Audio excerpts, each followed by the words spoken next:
Bismillahirrahmanirrahim.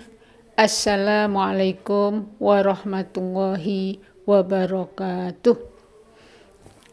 Alhamdulillahirabbil alamin. Wassalatu wassalamu ala Rasulillah. La haula wala quwata illa billah. Asyhadu an la ilaha illallah wa asyhadu anna Muhammadan abduhu wa rasuluh la nabiyya ba'dah.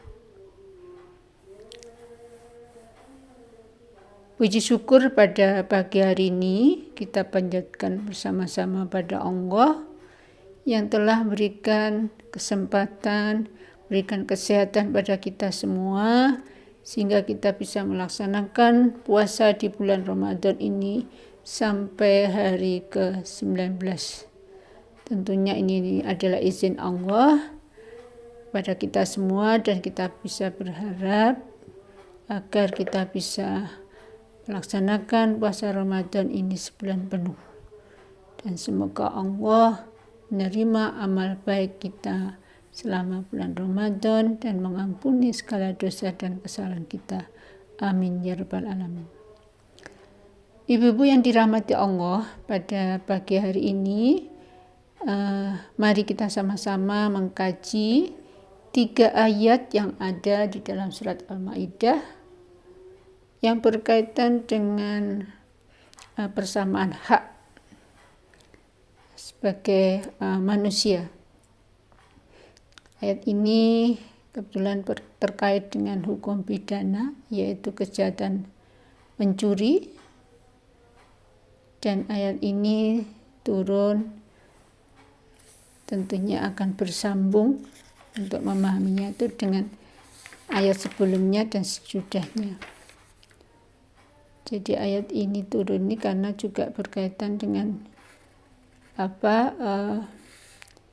pengakuan seorang laki-laki di hadapan Rasulullah. Baiklah, akan saya bacakan dulu ayatnya. A'udzu billahi minasy syaithanir rajim. Wassariqu wassariqatu faqta'u aydiyahuma jazaa'an bima kasaba nakalam minallah wallahu azizun hakim. Faman taba min ba'di zulmihi wa aslaha fa innallaha yatubu alaihi innallaha ghafurur rahim. Alam ta'lam annallaha lahu mulkus samawati wal ardh yu'adzibu man yasha'u wa yaghfiru liman yasha'u wallahu ala kulli syai'in qadir. Sadaqallahul adzim. Yang artinya, dan pencuri laki-laki dan pencuri perempuan, faqta'u, maka kalian potonglah, aydiyahuma, tangan-tangan keduanya, jazaan, sebagai balasan, bima kasaba, dengan apa yang telah keduanya lakukan, nakalan, sebagai hukuman minallah, dari Allah. Wallah, dan Allah azizun hakim, maha perkasa lagi maha bijaksana. Faman taba, dan barang siapa bertaubat, min ba'di dzulmihi, sesudah dia melakukan perbuatan zalim, fa aslaha, dan memperbaiki diri untuk selalu berbuat baik, fa innallah, maka sesungguhnya Allah yatubu, dia menerima taubat, alaihi, atasnya, innallah, sungguh Allah ghafurur rahim, Maha Pengampun lagi Maha Penyayang. Alam ta'lam, tidakkah engkau mengetahui annallah, sesungguhnya Allah, lahu, miliknya, mulkus sama, kerajaan langit, wal ard, dan bumi. Yu'adzibu, dia mengadab mayasa, siapa yang dia kehendaki, wa yaghfiru, dan dia mengampuni lima yasa, bagi siapa yang dia kehendaki. Wallahu ala kulli syai'in, dan Allah atas segala sesuatu qadir, maha kuasa. Di ayat 38 itu menceritakan terkait dengan hukuman bagi orang yang mencuri, yaitu dipotong kedua tangannya. Nah, agar lebih jelas dari penjelasan ayat ini 38, marilah kita lihat pada hadis Nabi, yaitu terkait dengan mencuri tadi. Ini hadis ini yang diriwayatkan oleh Abu Umayyah Al-Makhzumi. Dia berkata, Atta Rasulullah SAW, jadi dihadapkan kepada Rasulullah SAW seorang pencuri, jadi bilisin qadi i'tarofa, jadi dihadapkan seorang pencuri yang dia benar-benar mengaku mencuri. Walam yujad ma'ahu, tetapi dia tidak membawa bersamanya barang cuciannya, mataun. Faqala, maka Rasulullah bersabda, lahu Rasulullah, maka Rasul bersabda kepadanya, ma ikhaluka sarokta, aku tidak mengira engkau mencuri. Qala, ia berkata, bala, benar. Wa'ada alaihi marrataini aw salatan fa'amara bihi faquti'a faji'a bihi. Benar, aku telah mencuri. Beliau mengulanginya 2 atau 3 kali. Lalu beliau memerintahkan untuk dihukum dan dipotong tangannya. Kemudian orang tersebut dihadapkan kepada Rasulullah dan beliau bersabda, faqala istaghfirillah wa tub ilaih, mohonlah ampun kepada Allah dan bertobatlah kepadanya. Faqala, maka Nabi mendoakan, astaghfirullah wa atubu ilaih, aku mohon ampun kepada Allah, ya Allah, berilah tobat kepadanya, ya Allah, berilah tobat kepadanya, diucapkan sampai 3 kali.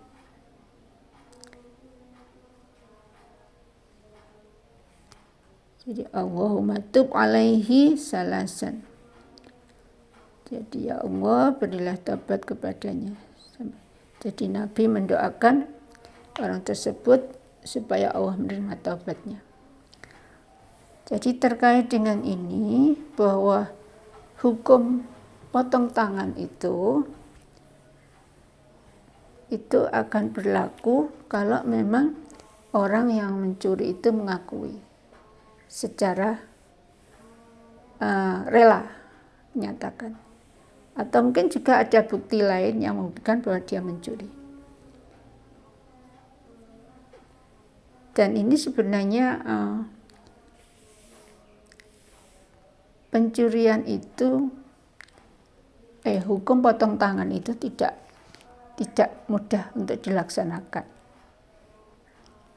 Jadi hukum potong tangan itu tidak untuk dilaksanakan. Ada syarat-syarat tertentu yang harus dipenuhi. Jadi yang pertama adalah pengakuan dari seseorang yang dia benar-benar mencuri, atau mungkin ada bukti lain. Kemudian ada orang yang ditunjuk yang berwenang untuk menangani kasus tersebut. Mungkin kalau sekarang pengadilan. Kemudian yang ketiga, bahwa orang yang mencuri itu memang benar-benar orang yang dewasa dan sehat akalnya. Bukan orang yang gila, anak-anak atau yang sudah pikun. Kemudian barang yang dicuri itu pun juga harus barang yang memang betul-betul sudah tersimpan di dalam gedung yang aman, ada penjaganya, atau mungkin di berangkas yang memang dikunci. Bukan barang yang kececeran atau di luar yang tidak ada penjaganya, itu beda lagi. Misalkan mencuri buah yang di jalan, buah yang di jalan, itu beda lagi. Atau mencuri buah yang keluar dari pagar, orang yang punya pohon itu juga beda lagi. Jadi hukum potong tangan ini betul-betul memang ada syarat-syaratnya yang harus diikuti. Yang pertama tadi itu orang tersebut harus mengakui, kemudian yang kedua orang tersebut memang kondisi sadar, bukan dalam keadaan mabuk ataupun anak-anak atau pikun. Kemudian yang ketiga, harta yang dicuri memang dalam kondisi tersimpan, dan besarnya harta itu juga ada ketentuannya. Secara hadis Nabi dikatakan bahwa besarnya harta itu adalah 1/4 dinar atau 3 dirham. Jadi 1/4 dinar atau 3 dirham. Kemudian di dalam pelaksanaannya pun juga harus kondisi aman, dan ada tenaga kesehatan yang melakukan, jadi seorang yang ahli dalam hal memotong, dan yang dipotong adalah mau dimulai dari potong tangan kanan dulu kalau mencurinya 1 kali, potong tangan kanan sampai pergelangan tangan. Dan juga ada tim kesehatannya supaya dengan hukum potong tangan tidak sampai menimbulkan kematian. Jadi beberapa hal yang harus diperhatikan dalam hal hukum potong tangan ini. Itulah cara Allah di dalam menjaga hak-hak manusia, menghargai kehidupan, agar juga manusia itu juga menghargai hak-hak orang lain. Dan juga di sini mungkin keadilan Allah, jadi tidak membedakan apakah itu orang perempuan atau laki-laki, pejabat tinggi atau orang biasa. Maka siapa yang mencuri dan memenuhi persyaratan tertentu, maka hukumnya wajib potong tangan. Nah, itu mungkin yang berkaitan dengan ketentuan hukum potong tangan, yang memang masih ada beberapa hadis penunjang lain yang nanti mungkin ibu-ibu bisa mengkaji sendiri di buku ensiklopedia tematis ayat-ayat Quran dan hadis. Bab istilah jilid 7, di situ kebetulan berkaitan dengan hukum pidana. Jadi ada tentang zina, nah kebetulan ini tentang pencurian. Nah, kemudian ada tuntunan dari Allah tadi bahwa kalau memang sudah menyelesaikan hukum ini, hukum yang berkaitan dengan antar manusia, maka dia harus juga memohon ampun kepada Allah dan berjanji untuk tidak mengulangi dan akan terus diiringi dengan perbuatan yang baik. Jadi di surat ayat 39 di surat Al-Maidah.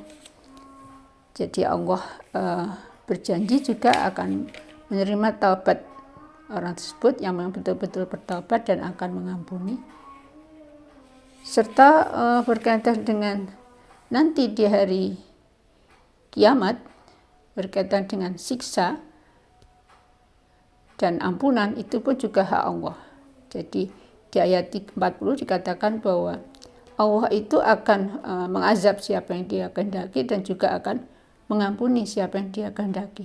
Oleh karena itu, kita sebagai sesama manusia hendaklah bisa saling menjaga hati, baik itu terhadap orang yang berbuat zalim pada kita maupun orang lain, yang janganlah kita merasa paling suci, paling benar, karena semua berkaitan dengan azab dan ampunan itu hanyalah hak Allah. Dan tugas kita hanyalah mendoakan pada orang-orang yang berbuat salah pada kita, supaya Allah memberikan petunjuk dan mereka bisa segera bertobat. Demikian ibu-ibu terkait dengan surat Al-Maidah ayat 38 sampai 40 yang berkaitan dengan hak-hak, persamaan hak di hadapan Allah maupun di hadapan manusia. Nasrun minallah wa fathun qarib wa basyiril mu'minin. Wassalamualaikum warahmatullahi wabarakatuh.